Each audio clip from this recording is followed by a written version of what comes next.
জুলাই আগস্টে সংগঠিত গণহত্যার দায়ে মানবতাবিরোধী অপরাধের মামলায় ক্ষমতাচ্যুত প্রধানমন্ত্রী শেখ হাসিনা ও সাবেক স্বরাষ্ট্রমন্ত্রী আসাদুজ্জামান খান কামালের মৃত্যুদণ্ডের পূর্ণাঙ্গ রায় প্রকাশ করেছে আন্তর্জাতিক অপরাধ ট্রাইব্যুনাল।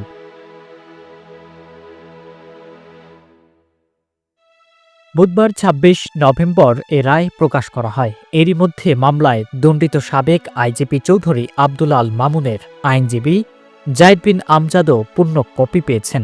বিষয়টি নিজেই নিশ্চিত করেছেন তিনি।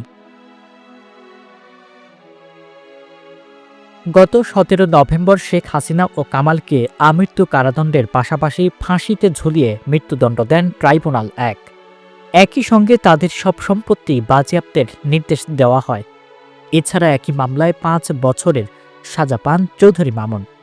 এর ঠিক ৯ দিন পর পূর্ণাঙ্গ রায় প্রকাশ করে ট্রাইব্যুনাল।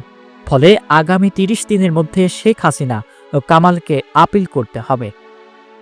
এ মামলায় ৫টি অভিযোগ জমা দেয় প্রসিকিউশন, কিন্তু রায়ে ২টি অভিযোগে ৬টি ঘটনা আনেন ট্রাইব্যুনাল।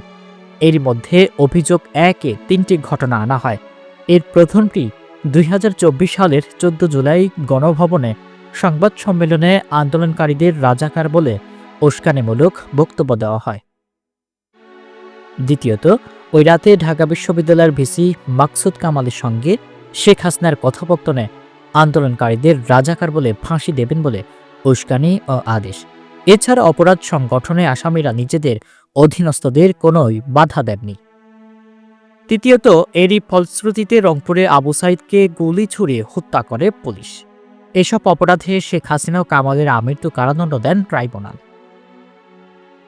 ২ নম্বর অভিযোগও ৩টি ঘটনা আনেন ট্রাইব্যুনাল। ১ নম্বর, ২০২৪ সালের ১৮ জুলাই শেখ হাসিনার সঙ্গে ঢাকা দক্ষিণ সিটি কর্পোরেশনের সাবেক মেয়র ফজলে তাপস ও জাসদ সভাপতি হাসানুল হক এনুর ফোনালাপ পাওয়া যায়।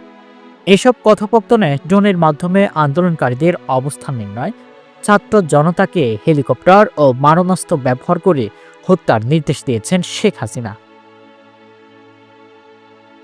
এ অপরাধ সংগঠনে অধীনস্থদের কোনো বাধাই দেননি আসামিরা।